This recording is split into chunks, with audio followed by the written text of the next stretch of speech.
On this week's episode, there's good news this year in pop culture. Would you be home alone for your next B&B? And what's the deal with Warhammer? All this and more as we reach our next stop, the PCC Multiverse. And we're back with another episode of the PCC Multiverse. This is Gerald Glassford from Pop Culture Cosmos, Game Source, Inside Sports Fantasy Football, and the Lakers Fast Break. We truly appreciate everyone out there listening to all of our shows. And if you can, please give us a 5. I almost feel like doing the wave sometimes. 5. 5. Oh, sorry. 5-star review on Apple Podcasts. Plus, if you can like, share, subscribe, follow, or do anything that you can to support us right here at the Pop Culture Cosmos, Inside Sports Fantasy Football, Lakers Fast Break, Game Source, Vampires, and Vitae. Plus, we are the #1 tabletop RPG streamer on Facebook. So if you can, catch any one of our just tremendous games that we have each and every week, whether it's Roger, whether it's Robbie, whether it's Melinda, whether it's Mitch, whether it's any one of our great games that we have going on. Hopefully we can get Victor to get some more games on our channel as well. It is greatly appreciated. But it wouldn't be a PCC Multiverse without some good friends joining me on today's program. It's our usual co-host sitting in the co-host chair, along with her significant other and also her compadre on many a tabletop RPG game, plus also her partner in crime every Monday on the Demolition Force that we all tag team up on and give Roger a hard time. Just the point. Yes. Well, they are my good friends. It is Melinda and Rob. Melinda Barkhouse and Robbie Ross. Great to have you both here. And thank you so much for joining me today. Absolutely. This would be my first time on your show. So thank you, first of all, for No. Last week you were on. This is true. I made a little Easter egg appearance. It's true. And you have been a voice off to the side a few times as well. Well, That's wrong. Yeah, right? Yeah. That's not how that works. Yeah, exactly. But yeah. But I will tell you, we are going to have a great show. It isn't a jam-packed pop culture week, so we had to kind of dig a little bit for some nuggets of good pop culture things. And one of the things I do want to tell everybody out there is that one of the things that we're going to be looking at over the course of this month, as we end 2021, are good news items this year in pop culture. Robbie and Melinda already came up with a couple of good ideas. And one of the things I also want to talk about is Marvel's return to television in the form of Disney Plus. So we're going to talk about how impactful that has been. That's going to come up later in the program. Plus, we will be talking about Hawkeye episode 3 as well. That was this series is getting a little bit more and more detailed, and we'll talk about how important this series is coming up in the program as well. Plus, Melinda and Rob, they might be having a little bit of a evil eye act going on when we talk about some Magic Mike 3. Could that be in the works? We'll find out coming up here in the program. I cannot exactly blame you if you think Magic Mike is an attractive male. I think that the world understands and agrees. Yeah. Okay, well, we'll talk about that coming up on the program as well. Also as well, we're going to be talking about Santa Inc. It's the latest effort from the folks who brought you Sausage Party, among a lot of other raunchy comedies. And we'll talk about Seth Rogen's latest comedy gig and if that is going to destroy or enlighten Christmas. That's coming up on the show. Plus also Warhammer. What is Warhammer? What's Warhammer 40K? What's all this deal about Warhammer? And why should you care? Our resident expert, Robbie Ross, is here today to explain to you and give you the hard sell on why Warhammer is a thing you got to get more interested into. So you want me to be crucified in the comments? Something like that as well. Yeah, absolutely. But first up, you two, I wanted to go ahead and give props to Hawkeye, the series. I know the series is not, according to the latest numbers or projections that's out there, not doing as well as the previous Marvel TV efforts, which I think just lends to the fact that when I was on a show the other day that the MCU's Bleeding Edge, that some of the guests were very receptive of the series. Some of the guests were like, why should I care? Because Hawkeye has been, over the course of the past decade, a character which not everybody loves, not everybody appreciates. The fact that the guy has really no superpowers other than he can shoot an arrow really good. Why should we care? Well, this series is really trying to make you care about the character, along with some many other things that it's trying to do. But I want to hear first your thoughts, Melinda and Rob. Either which one of you go first. It doesn't matter. Your thoughts on Marvel's Hawkeye. Well, I think we need a Hawkeye character because we need to understand the base human line for what humans are capable of. And then you have everybody with their superpowers on top of that. So I think that giving the human with the incredible talent for shooting arrows well, as it has been said. He makes arrows too. He makes arrows okay, too. he makes them as well. But I think that there's definitely room to expand that character more, and I'm glad that he has a series, and I'm glad that it's delving a little bit more into his story. I think he's a very interesting character. I just don't know that he's been utilized all of the correct ways. I agree with you on that. I also think that Jeremy Renner, I like him as an actor. I appreciate the Hawkeye character. He's actually my favorite adventure, but trying to sell him to the outside world has been hard because he himself is a low-key actor. Even when he's in leading roles, he's kind of low-key. He's not animated. He's not, the personality doesn't really emote out there. But with the passing of the torch to Haley Steinfeld, the next 10 years for the Hawkeye character could be vastly different. And I think that's what one of the main goals of this series is. It's trying to do so many things. Trying to get you more familiar with the life of the current Hawkeye, but get you set up for the next Hawkeye, plus introduce or reintroduce some characters to you that's been hinted upon here in the past couple episodes. Like, for instance, Echo, who's going to get her own series next year. Absolutely. Or at least 2022, maybe early 2023. I think that sounds a lot of fun. Yeah, she looks like a great character. Obviously, what's going on with the possible Madam Mask, the possible swordsman, the Kingpin has been hinted upon. You got to see his arm giving a kid Echo the little tap right there on the cheek from Uncle Kingpin. Sure. Sorry, not sinister at all, right? Yeah, right. Yes. Well, Vincent D'Onofrio has not been shy about hinting that his return is imminent into the Marvel Cinematic Universe. And that's something I think a lot of people are really liking, which means the Daredevil is not going to be too far behind. In fact, in a couple of weeks, we might actually see the Daredevil. Yes. So we're getting prepared for that. But I think the Daredevil itself is one of, talk about going straight to TV to Marvel. I think Daredevil is one of the most positive takes on the character. I mean, Ben Affleck did a good job. I enjoyed that. I didn't exactly enjoy the introduction of was it Elektra that they brought in during that one, but I think that when they truly succeeded on the WB was with the Daredevil series, you mean on Netflix. Yes, sorry, Netflix. But when it comes to like Hawkeye and people not really getting the character, that was us. I mean, like that was the actual audience member. Like we kind of rode with them. Yes. He even makes a great line of like, none of this makes sense. I'm a guy that's shooting arrows against monsters. I mean, that's a paraphrase, but I mean, like, yes, none of this makes sense. I'm surrounded by people that should definitely be here. And I'm the guy that doesn't fit. So I think that kind of ingratiated, at least myself, to that particular character. But also, I think that critics and even the user critics, they're not looking at this show correctly. This is supposed to be a holiday show. It's Christmas based. You know what I mean? It's episodical. So this is something that you can watch over the holidays with your family and have an episodic experience with a Disney Christmas spin with one of the most relatable and human characters that are in the MCU.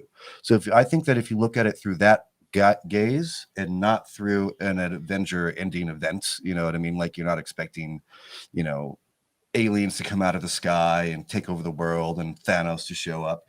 Instead, if you look at it more of a personal journey, which he's always had, I mean, look at his heartbreak, his family disappearing. The first thing that you are really sad about him is that the dog stops barking. Yeah. I mean, like that moment was huge. The snap. Yeah, right. Like that, the beginning of the snap. And even though that the movie before it really did a great job with, like Mr. Stark, I don't feel so good, or all that kind of pieces, all that emotion.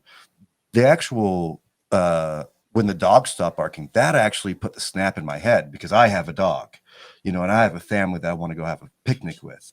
And instead of losing an Avenger, we lost a family. And you saw how it turned him Yeah. and created the monster known as Ronin as Right. he went out.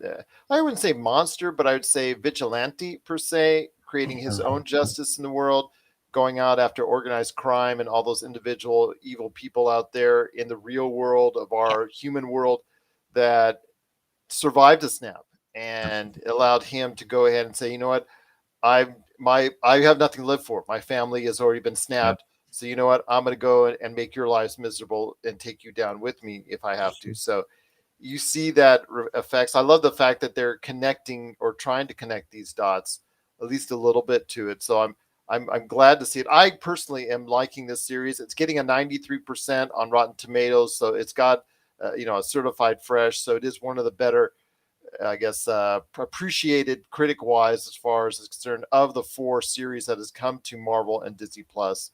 So I'm appreciating from that standpoint.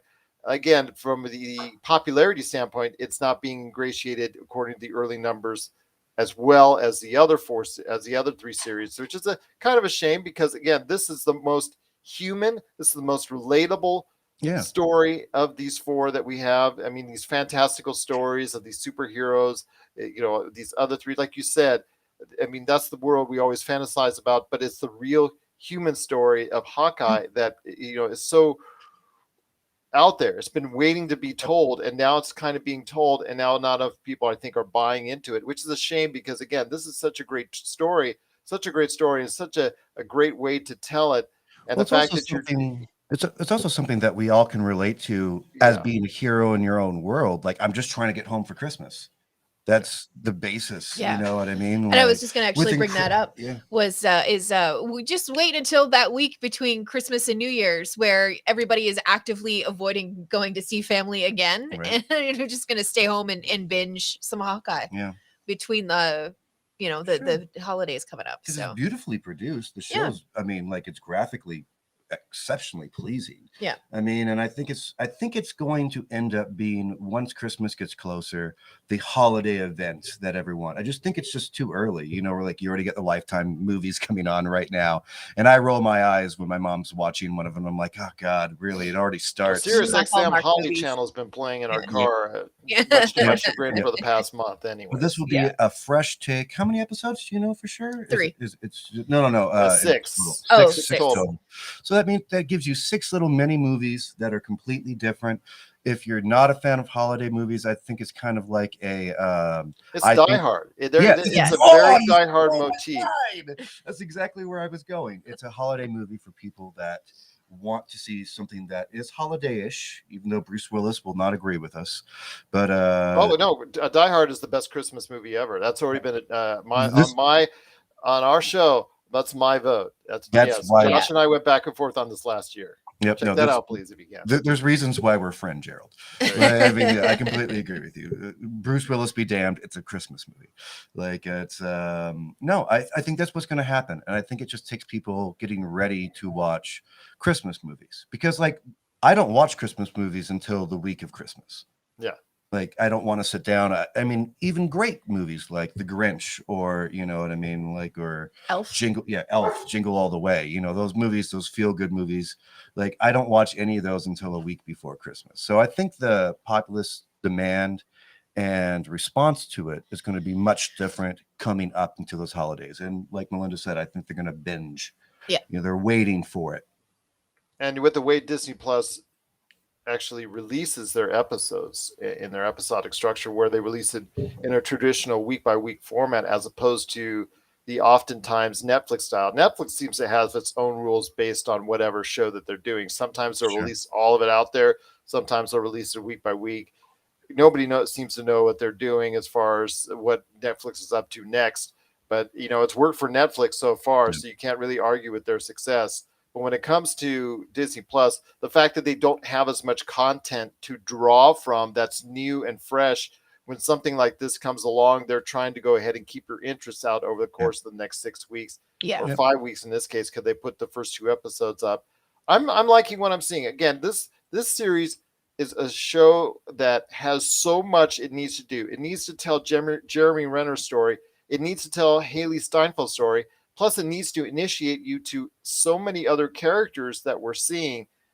It's really hard to do, but yet I find, Melinda, that it's really doing this job well so far. Don't you? Yeah, no, I agree with that, and I think that the show is going to accomplish all of the things that it needs to accomplish. I think that I think it's a victim of the time of year and how busy people are right now, and I really do think that that push as we get closer to the holidays, when you're sitting at home. Yeah, Maybe avoiding doing some chores or avoiding cooking that fruitcake. You'll sit down and watch some that's Hawkeye kind of the instead. problem, though. There's not 6 weeks of Christmas. There's only 4 weeks of Christmas. So, Correct, but there is 7 days between Christmas and New Year's. So you think they should have just staggered it day by day?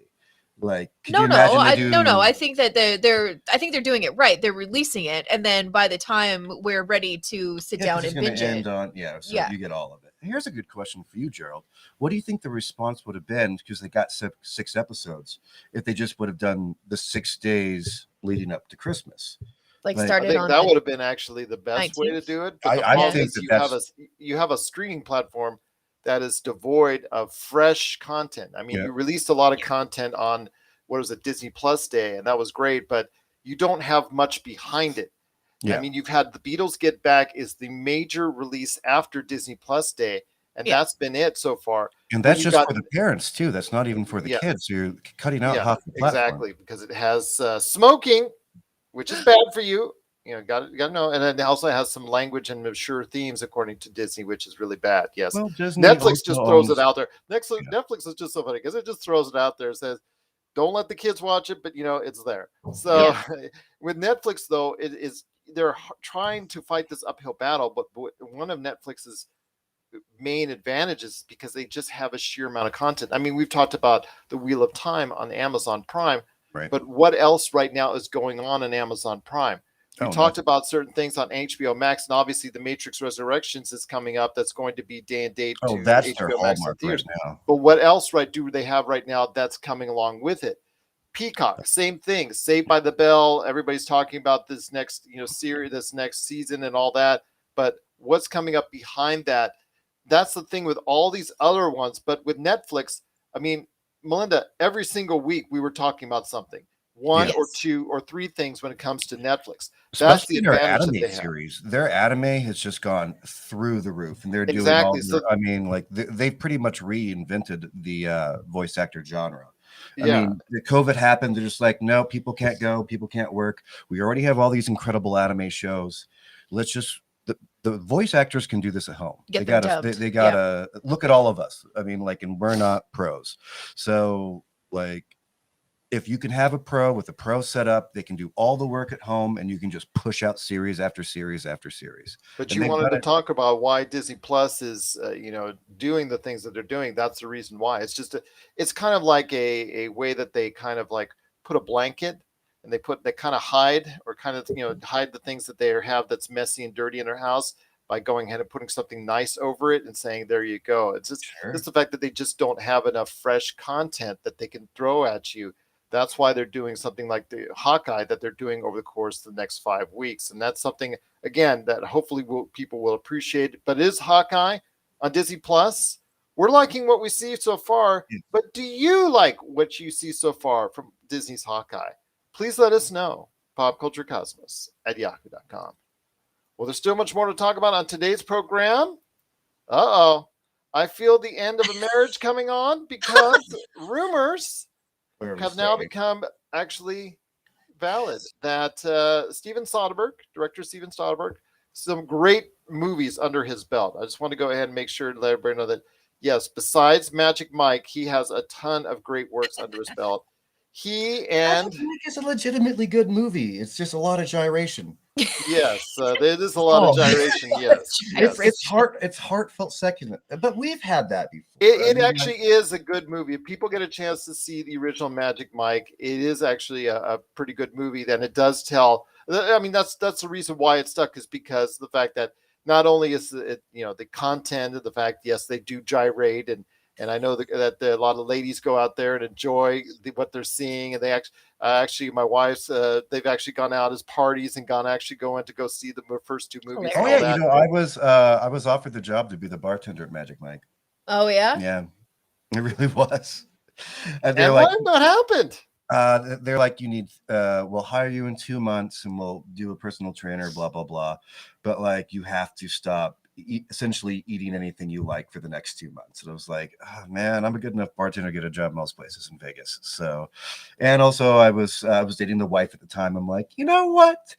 You can open the door to opportunity, but sometimes you just show it to misery. You know what I mean? Like, it's just not a good scenario. You're talking about Magic Mike's here in Vegas. Yeah, the Magic Mike. Yes. I was going to say, if you pass up a bartender gig on the actual movie set, I'd be like, yeah, then we would be having a very different kind of conversation. Yeah, there's a show in Vegas called Magic Mike. It's a male review, and they were looking for a bar manager at the time. I come with 20 years of experience, so the interview was great. They're like, yeah, you just got to get in Magic Mike shape. We'll help you out. And I'm like, this is just a bad idea. This is just a bad idea. But the problem is, not only you have to get in that shape, you have to stay in that shape. Yeah. That's right? really hard to do because that requires a lot. And I think that's something that, you know, maybe Channing Tatum, reason why that they haven't done a Magic Mike 3 unless they actually got a good story with him and Steven Soderbergh, was the fact that you have to do so much in order to make it worth it for him. You know, someone like Kevin Nash, who in the professional wrestling world has been retired now for over a decade, but yet one of his famous movie roles is in Magic Mike 1 and 2. Yeah. And ask him now in his mid 50s if he does return to go ahead. Okay, we want you to go ahead and do something like that's hard. That's hard because all these guys, you know, these actors that have been part of the series, they're now in their 30s, 40s, and 50s. And it's really hard to ask this, but it is Magic Mike 3. I'm assuming they're going to introduce some new characters as well with some new abs, I'm sure, that to go along with it. I just hope that everybody's D&D daddy, Joe Manganiello, comes back. Right. We'll see on that. Maybe he's been playing too many D&D games. I highly doubt that. D&D. Oh, really? Do you? Snacks are always on the table for D&D, so... Yeah, I'm sure he's eating celery sticks and carrots. I highly doubt that he's pulling out chocolate chip cookies and donuts. He does have to keep up with his wife, and that's a lot to keep up with. Absolutely. So. Okay, so your thoughts, Melinda, on this? And remember, your husband is sitting right next to you. Yeah, and if he was here or not, I would say the same thing. I don't know that we need a third Magic Mike movie. But the first two have made money. It's this series. There's been a long gap between Magic Mike 2 and 3. Not because of the fact that it's money, because both were profitable. The first two were very profitable, and first one actually earned a lot of acclaim as one of the best movies that came out that year. Yeah, and Magic Mike 2 was very positively received. So it's not an issue of money. I think it's just an issue of finding the right plot, plus also getting these characters to go ahead and get into that kind of shape. Just like what Rob was talking about as far as working locally for Magic Mike here in Vegas, it's really hard to get and stay in that shape. Yeah, absolutely. But you know what? If you're going to make millions of dollars off of it, your butt better get to the gym and put down that donut. Oh, if they were like, yo, Rob, you're going to make $1 million bartending, I'm sure as well have eaten boiled chicken and broccoli from now to whenever they told me I'm not going to make millions of dollars. Like, yes. I mean, I think there is a very large difference, but I mean, like, you can't just look at Magic Mike for its like sex appeal. I mean, think about the movie Showgirls. Is Showgirls just about sex appeal, or is Showgirls like a very in-depth ideal of what it would be to work in a dancing community? You know, I mean, I think that's a great illusion in between the two of them, because you look at Showgirls. Have you seen Showgirls? Oh, yeah, of course. It was one of the first times I got to see something unblurred on the on the thing, like so bad. Yeah, well, it's true, but I mean, like, but I actually thought that there was a lot in there. I don't think it was just sex appeal. I thought that it was, you know, some actual writing behind it. You can find Paul Verhoeven's a great director. Yeah, but some of his work really gets lost because, like, for instance, with Showgirls, I think Showgirls just had some bad acting, to be quite honest with you. Well, they brought in a big name from Saved by the Bell, and you know, she has so much fun with it. They had fun with it on a recent episode of Saved by the Bell where they were all talking. Yeah, they were referring to it. Yeah, it's because it's become such a cult classic. Sure. Well, maybe that's where my love comes from, because it is a cult classic. I mean, but you can have something that is sexually explicit, but still really, really in touch with like a base storyline. And I think that's where the beauty of like Magic Mike, like 1 comes from. It's a good story that just happens to be in a more raunchy setting. Yeah. But The classic stripper with a heart of gold story. yeah, I mean, it's been but that's what the tango is based on. Yeah. I mean, if a dance that rocked the entire world from that much time can be about exactly that, then there's something there. I mean, it's just an old story, it's an old profession, it's an old ideal. So that means that we should give it the relevance that it deserves. But when it comes to Magic Mike 3, it's a bit of a cash grab. You know what I mean? Like, it really is. There's a reason that the actor from 300 didn't come back, because he just couldn't. He couldn't do it on his body. You know what I mean? Like, Unitas, yes, he was dead, but he doesn't come back in any, flashbacks or things that they said to him. He's like, I can't do it anymore. Gerard Butler.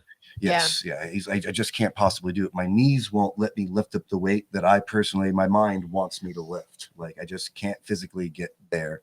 And Unitas is a very famous and beloved character because what they brought on the screen was just beautiful. I mean, talk about a graphic novel coming to life in your face, especially for the time period that it was put out in.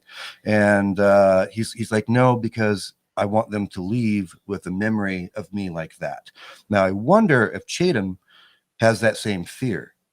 You know what I mean? Like, yes. No. Well, I don't think he does. It's tongue in cheek, and no, it's not as nearly as artistic or whatever as something like 300. Plus, I think he's also at a crossroads in his career, because when was the last time he really did something? I think he did Dog now, which is getting some acclaim here. He was just in Free Guy. Yeah. No, that was he just in Free Guy? Yeah, briefly. Yep. Briefly, yeah, but he's okay. That might have been part, because remember, I fell asleep in that movie, watching that movie 3 times. So I did finally finish it. So I may have missed that part. It just wasn't as endearing to me. Ryan Reynolds PG-13, it's a hard deal for me. Yeah, Ryan Reynolds rated R is great. Ryan Reynolds PG-13 is a different story.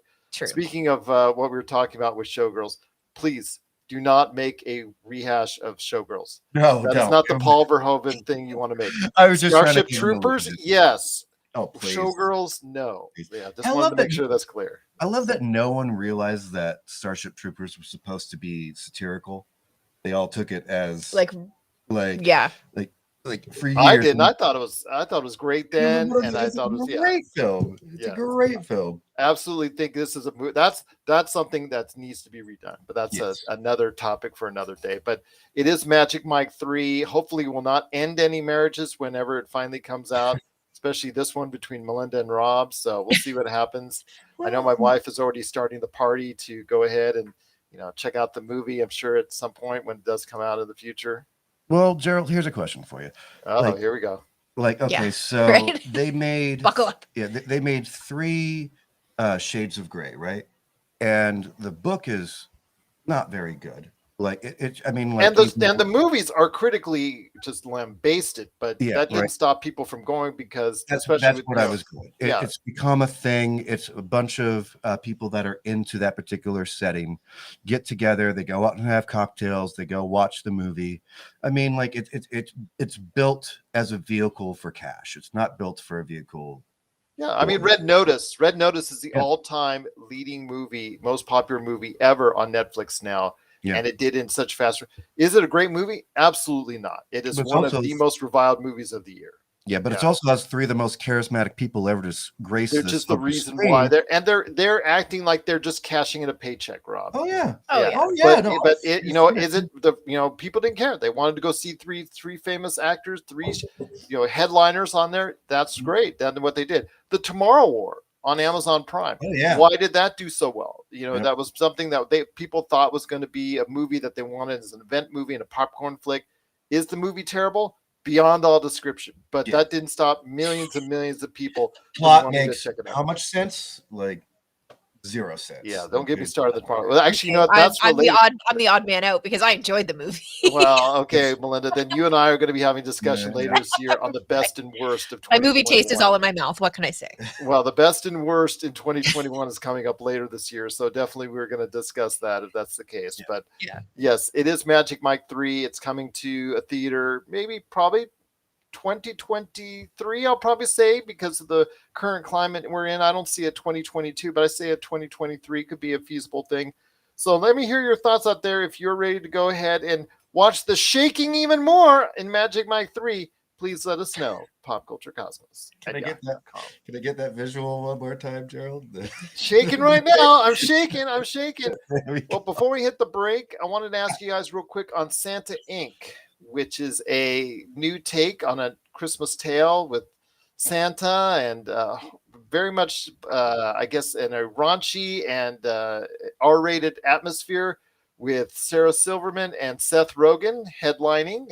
These individuals that are going to go ahead and tell you all these kinds of things in regards to Santa and show him in a much different light, and an elf that wants to go ahead and, I guess, get the job of Santa, be able to go ahead and pass out the toys because she feels she deserves all the credit for that because of how hard she worked underneath Santa. So it's a very profane movie. It's a very descriptive movie. It's not for the kids. It's not the Christmas story for the kids. Then again, from the folks who brought Sausage Party, you wouldn't expect it to be. No. But I want to hear your thoughts, you two, on this Santa Inc. coming to HBO Max. Well, it's as Sausage Party isn't a pamphlet of how to make a good picnic. I don't think that, Santa Inc. is going to be a pamphlet to make a good Christmas story for your own family. It's definitely meant, and we've already seen this work. I mean, like Bad Santa comes up to mind. Yes. So the theorem works.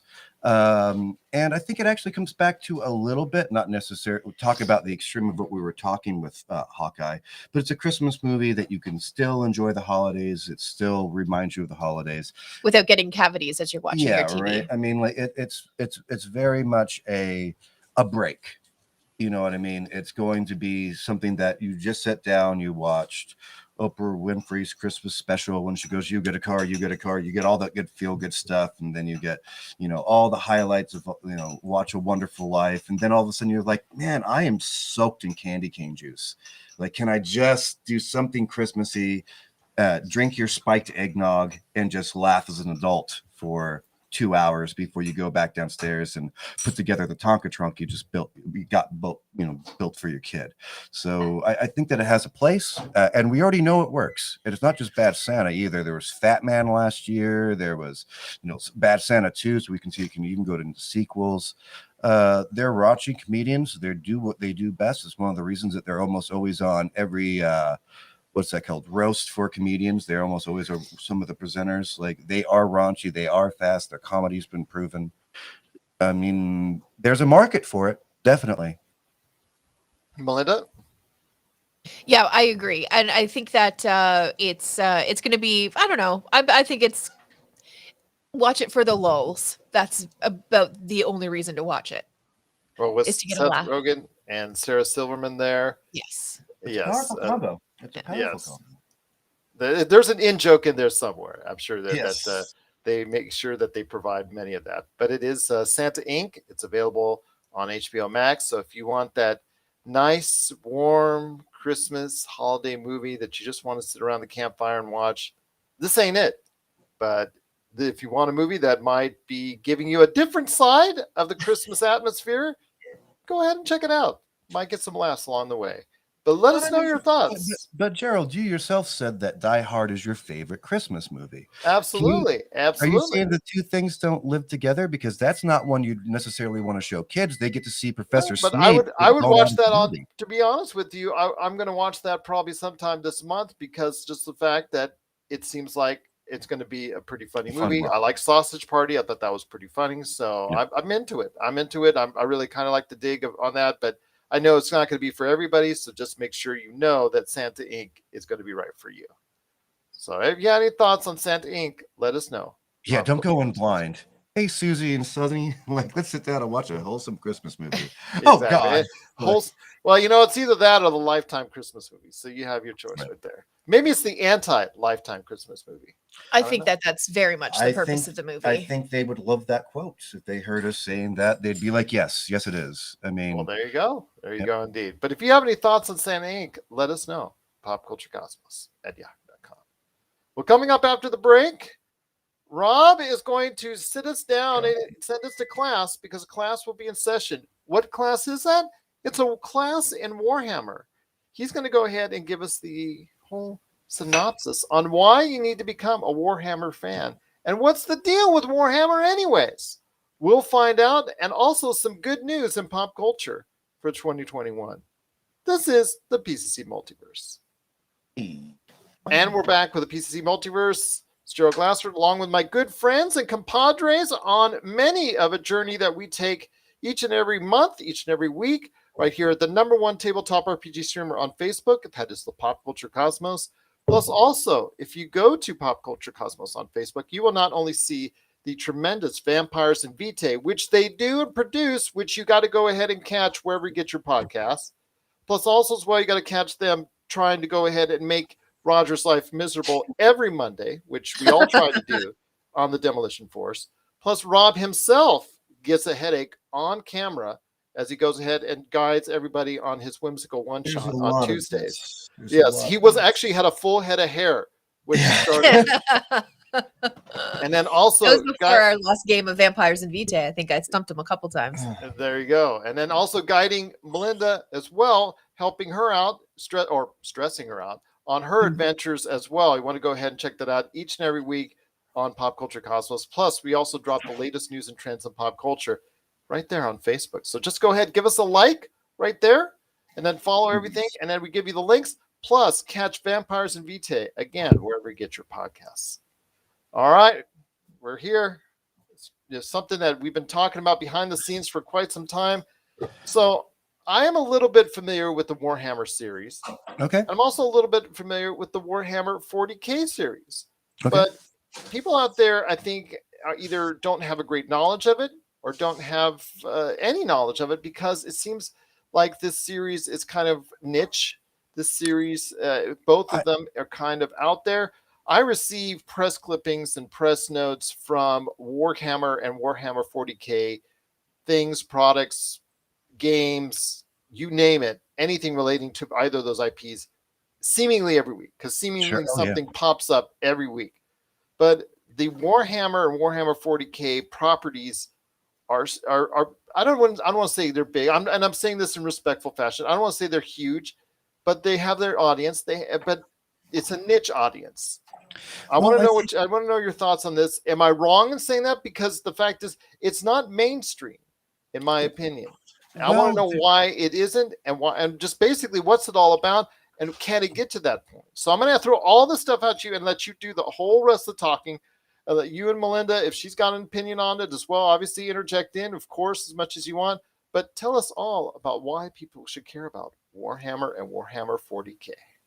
Well, you say that it's niche, and it's definitely right. But the only reason that it's niche is because of the volume of actual. No, that's just the popularity. That's what I want to. If it's not a general mainstream, like you cannot compare it to a Marvel. You cannot compare it to a DC what niche used to be would be like, oh, I'm into Lord of the Rings, right?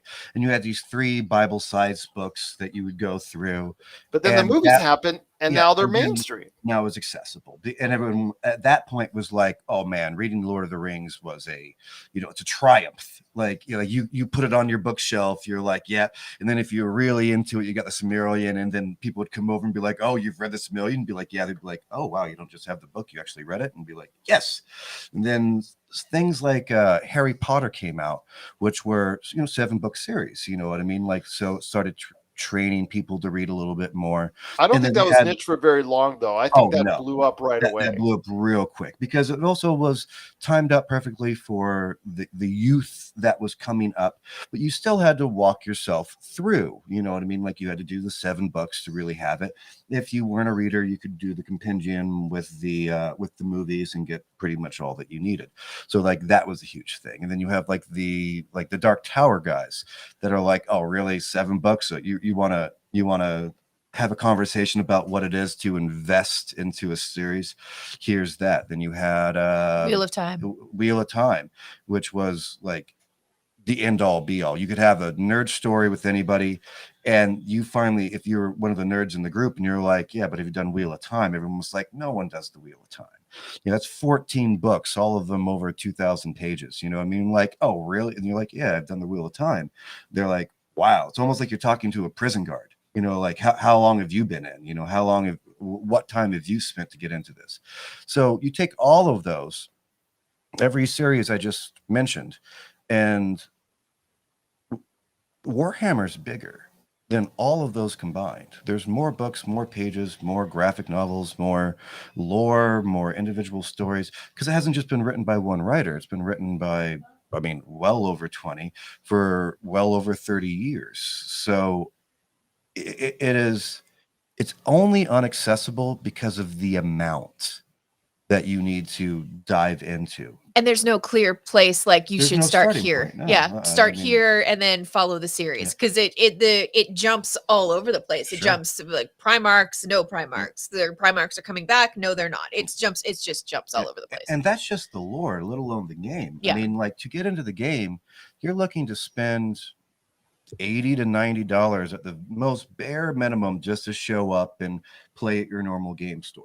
Now, the game is super rewarding, and once you own the miniatures and paint them, they're yours forever. You know what I mean? Like, so you can just keep on going back. But if your friend shows up and he has like this huge, amazing army and all these neat looking things, and they're all bespoke and they're all, you're like, there's a little bit of pay to win. There really is when it comes to the actual tabletop RPG aspect of it. Oh, that's cool. You have a lot of psychic powers on the table. Your friend has a little bit more money than you. It's like, I'm going to go negate that next time I play you. So we can go to the shop and pretty much undo you, and until you have enough money to go to the shop and figure out how to negate him, you're going to be stuck in a forever disadvantage of the war. Mhm. So those are all the reasons that people don't get into it, and they Yeah. call that like a gatekeeping, and I don't think that's true at all, because I think that it's a lot to start into.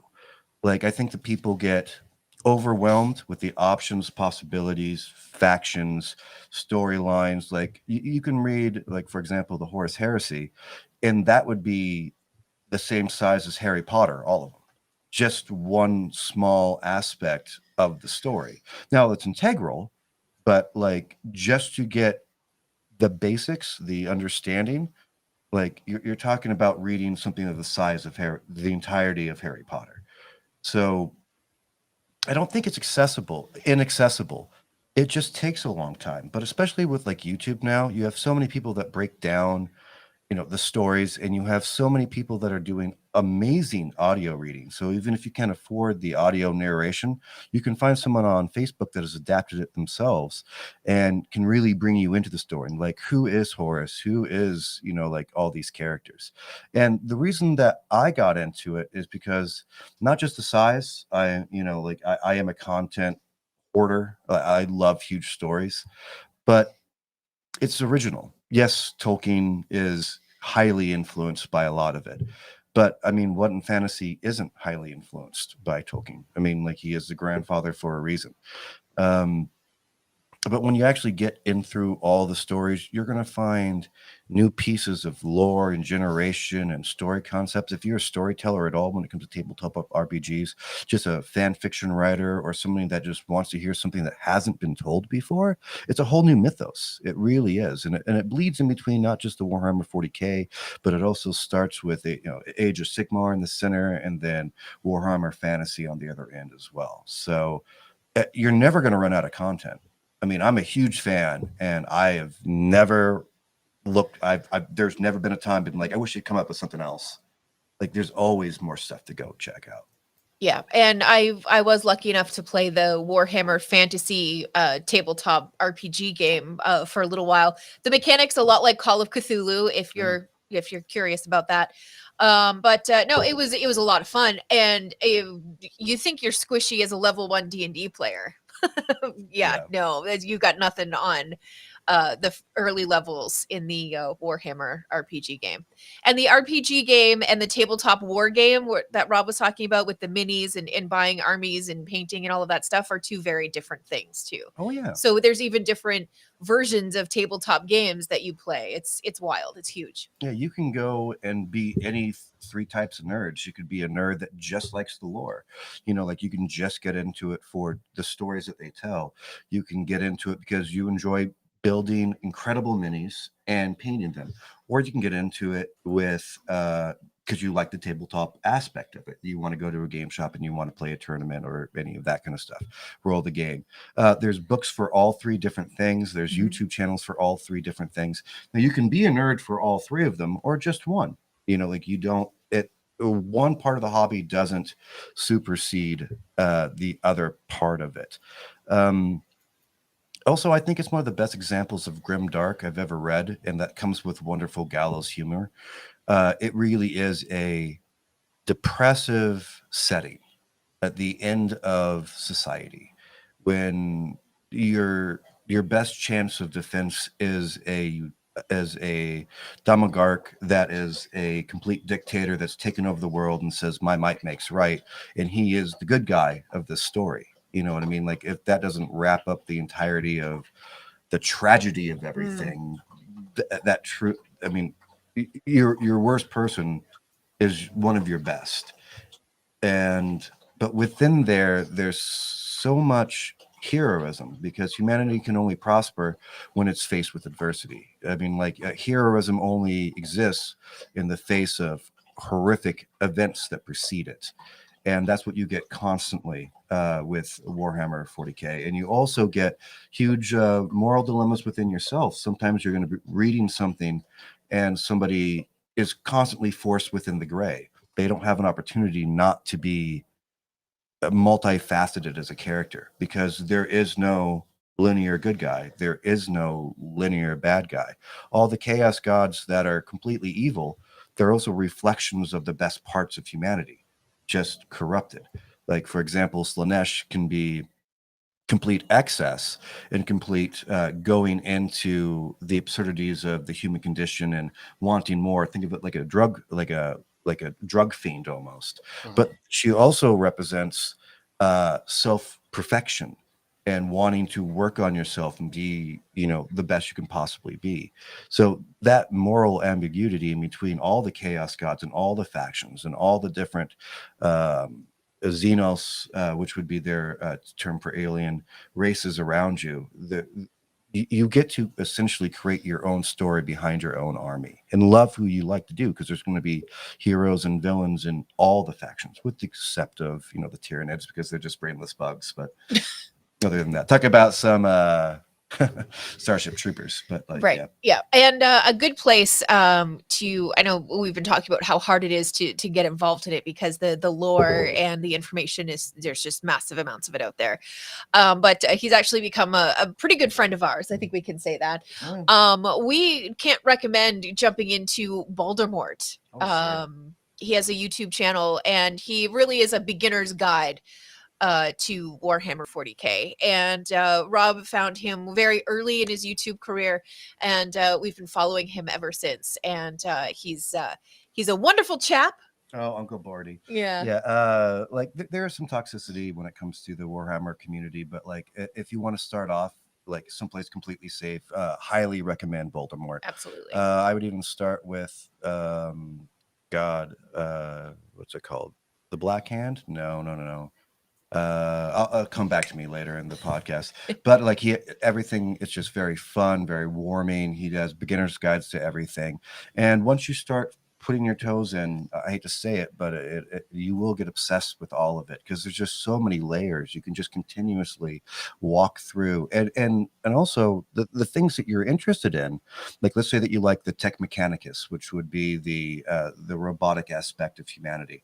Like, you can just hang out with the techs, read novels about the techs, get the tech army. If that's big walkers, big mechs, big, like the ideas, the philosophies behind the cyber, like all of that, like they have a whole religion that they're into.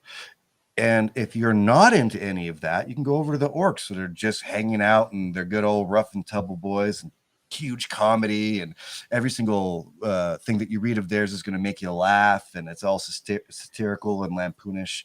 And then you can go to the Ultramarines, which would be like, hey, I actually like history. I want to know how this happened, what were the recourses of this war, and why did they do it in the first place? How many tanks? Read an Ultramarine, like, codex or manual or whatever have you.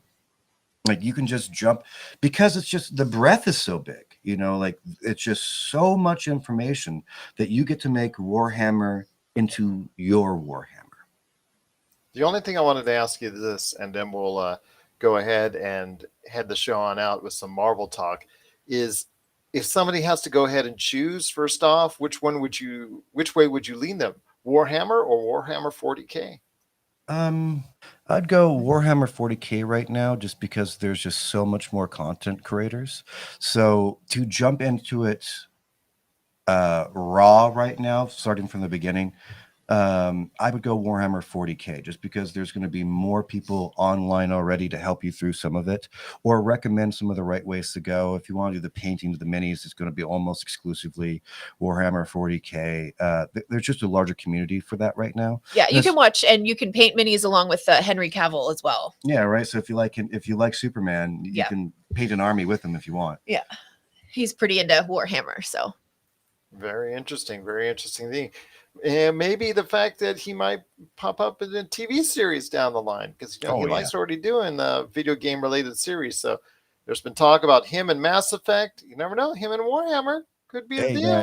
He's for all the nerds at home, which if you're watching us, Pop Culture Cosmos, you probably are one of our family. Henry Cavill's the one that won. You got to be Gerald, man. There you go. We'll see what happens there, but it is Warhammer and Warhammer 40K. The world is out there waiting for you.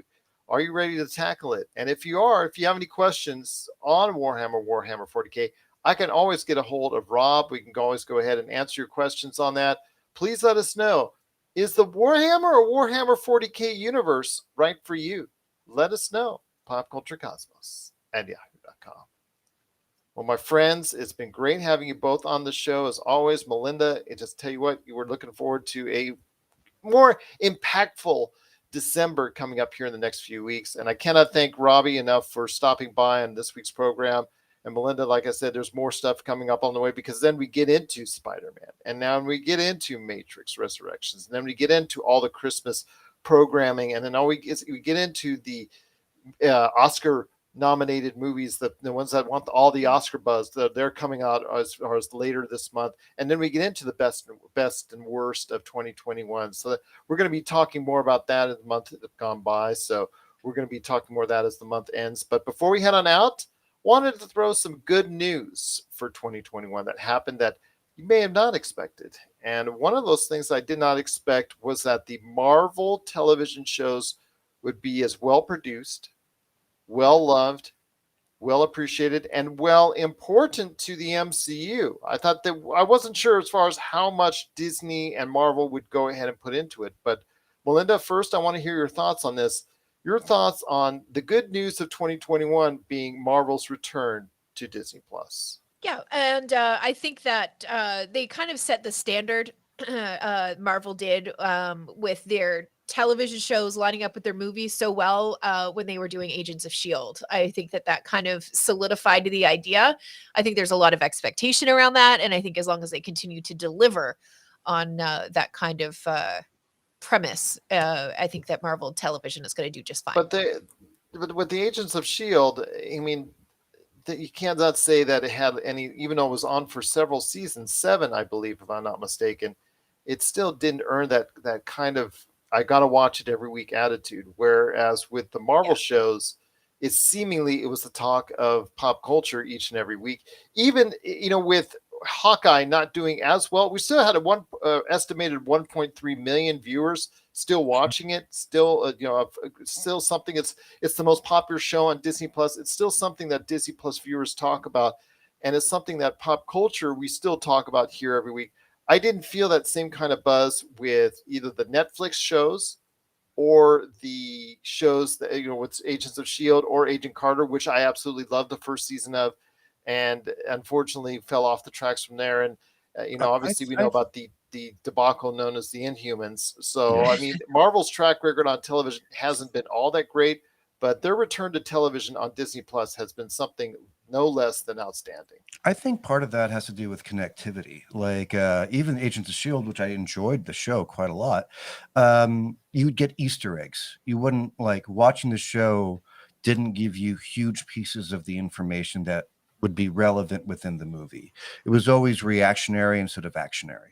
Like they would do something cool on the movies and then it would show up as an Easter egg on the show instead of the other way around. Well, what it did was it really drove home the importance of getting out to see the movie opening weekend, because the next episode of S.H.I.E.L.D.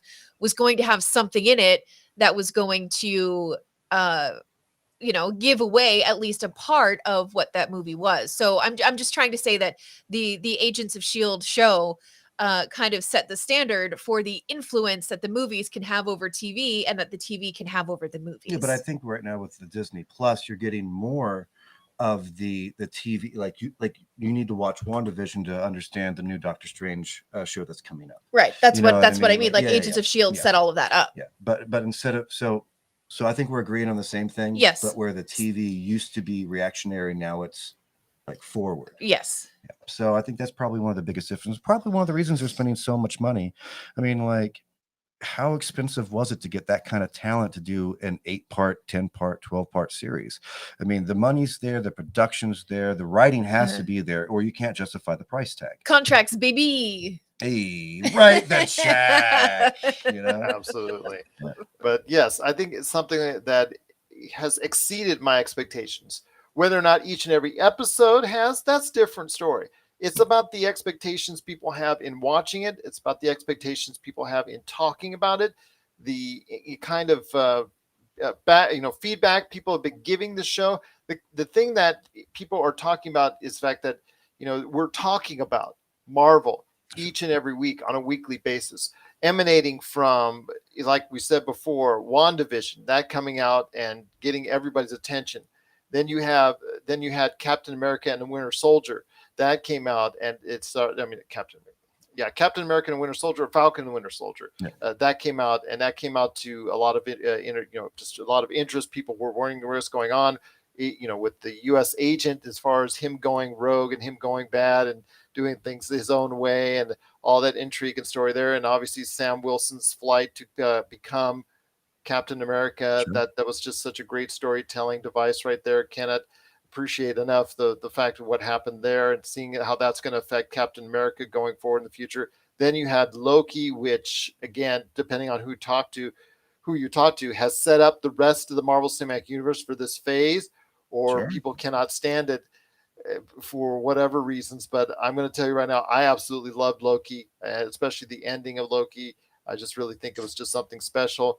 You had the What If shows that really got better as time went on, and really think that it culminated in a lot of questions that would love to be answered. Hopefully we'll get an extra season. We are actually getting an extra season of that, so we'll see what happens in season 2 of that. And then it's all culminating in Hawkeye, which again we discussed in the earlier part of the show, which to me again has exceeded and exceeded my expectations on a Hawkeye character and what it can do, and also introducing us to a whole array of characters that will be a major part of the future of the MCU. So I think that Disney Plus and Marvel deserves a great round of credit for what they've done for the Disney Plus series, because they've got us talking about the MCU and not just on the big screen. They've been able to do it. In fact, on a lot of occasions, people are talking more about what's coming on to Disney Plus with these Marvel shows than what's actually come onto the big screen with the Eternals, Shang-Chi, and also Black Widow. Yep. Oh, the poor Eternals. They just didn't take enough time for themselves. No, they didn't. What are you gonna do? I didn't think it was that bad. I thought it was actually okay. So. I thought it was significantly rushed. Like, you have how many characters they bring in? 8? Something like that. Yeah, it was a lot. It's a lot of backstory to chew on. Absolutely. Yeah. I mean, it needs to tell a huge story and a lot of things to do it in only 2.5 hours. And that's a movie that needs a supplementing television series. Yeah, actually, that would have been perfect. Or if they just would have breadcrumbed from the previous movies up until then, like, that would have been really positive too, because there would have been mystery and time to evolve. It's like asking, my personal opinion, it's like asking me to care about somebody when you only told me 2 things about them. Like I need 50 things to know about them, and then I'm like, yes, don't die, compared to like I just met you. Like, how's that gonna affect? I don't even know why it affects everybody else. Like, it's there was such a good cast, such a huge undertaking. I just don't think it needed to be multiple movies to get to where they were. Yeah.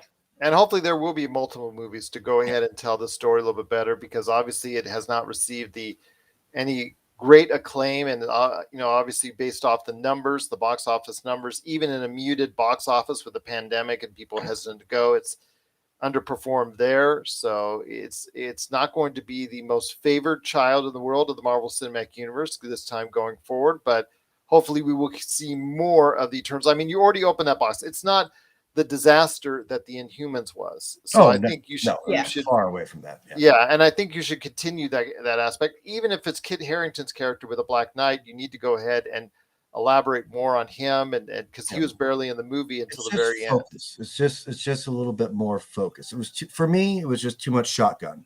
Yeah, I wanted a bullet.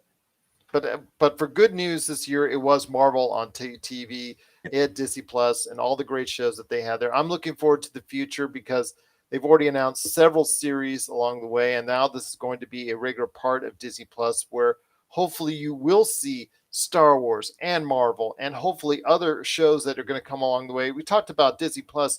One of their issues is fresh content. Well, over the course of the next 12 to 18 months to 24 months, hopefully you will see much more new content, and the Marvel Universe will be part of it, telling the great stories that we hope will be told going forward in the Marvel Cinematic Universe. But if you folks out there have any thoughts and opinions on the good news that was brought on by Disney and Marvel with the great Marvel shows that came to Disney Plus in WandaVision, Captain America, or Falcon and the Winter Soldier, as it were, although it ended up Captain America and the Winter Soldier, plus also as well Loki, What If, and now Hawkeye, please let us know. popculturecosmos@yahoo.com. Well, it's been a great episode. Cannot thank you enough, both of you, for stopping by. Any last thoughts? Either of you two on the way out? Check out Voldemort, man. Free plug, honestly.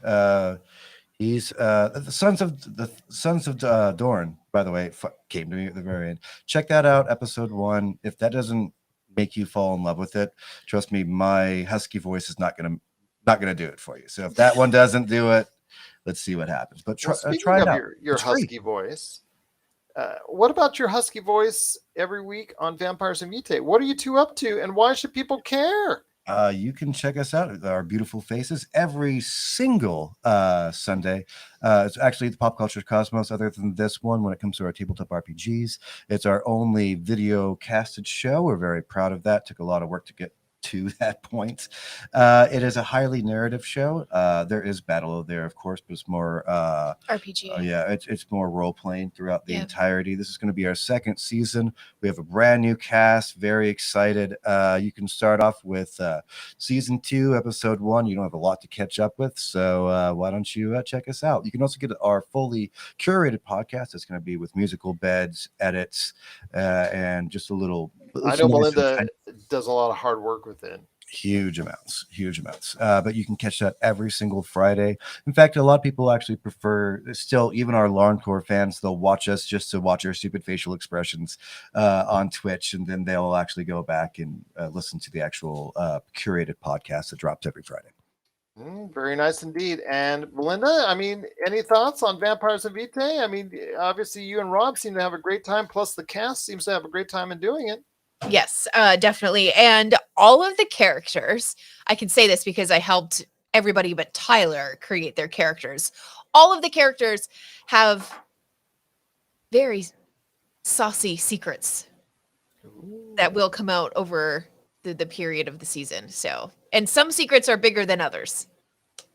Some secrets are huge. There you go, indeed. All right. Well, look out for it. It is Vampires and Vitae, wherever you get your podcast, the fully curated versions that Melinda works extremely hard on. So you just go ahead. It works extremely a lot on, and also as well. Yes. Got to go ahead and just catch that. So if you can, please go ahead and check out Vampires and Vitae.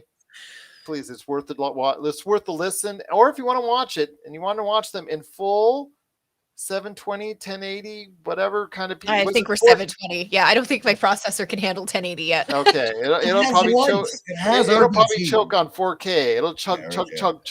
Yes, on 4K. Yeah. But yeah, if you want to go ahead and check them out in beautiful living color, please check them out every Sunday, right there for you, Sunday afternoon, right here at the Pop Culture Cosmos on Facebook, or you can catch their previous episodes right now in the video section. Absolutely. And the story that comes out of this man's brain is pretty rad. So check it out. I do things every once in a while. Well, there you go. There you go, indeed. But please check it out, Vampires and Vitae. It's there for you right now, Pop Culture Cosmos, and wherever you get your podcasts. Well, you two, it's been amazing having you on the show. I look forward, Melinda, having you back on. Obviously, sitting back in the seat, the hot seat, right? Mhm. Oh, Rob, you're always welcome to join in. The red carpet's open I'll for you. throw So. in. All I do is look up nerd news, so I think I'm going to be okay if I want to sit down. That's for sure. Well, there you go. So yes, you're always welcome back anytime you want to sit in with us. You're always welcome back here in the multiverse. Remember, we've got a Monday show coming up. Josh and I will be in the hot seat where we'll be talking about some good things, including Halo Infinite is on the way. It's due to drop the campaign part of it next week. So we'll talk about that. Plus also Jeff Sloboda from the MCU's Bleeding Edge. I was on his show this week talking Hawkeye. He's going to be talking on the Monday show about Hawkeye, plus also his expectations for Spider-Man No Way Home. And there's an 80s property, truly 80s property, which has been revived. Oh, no. And the story has been told. The story has been extended. A sequel, a long-awaited sequel to an 80s, I guess, movie. I'm not going to say hit movie, but an 80s cult movie is now in. Actually, it's out. It's out in the story form. It's out in the novel form. I didn't even know it existed. It's something that I didn't even remember. Something that I remember watching the movie at the time and thinking, oh, okay, there's supposed to be a sequel, and it never came out. Well, lo and behold, almost 40 years later, it came out. And I'll tell you what that is. Is it the never-ending story? Not quite indeed. But I will tell you what that is. It's an 80s iconic cult movie. So we'll go ahead and talk about the book sequel, which has finally come out after all these years, coming up on Monday at the Pop Culture Cosmos. So for Robbie Ross and Melinda Barkhouse, this is Gerald Glassford. It's another beautiful day in paradise right here in the Pop or in the PCC Multiverse. We thank you for listening. And here's hoping you have yourself a great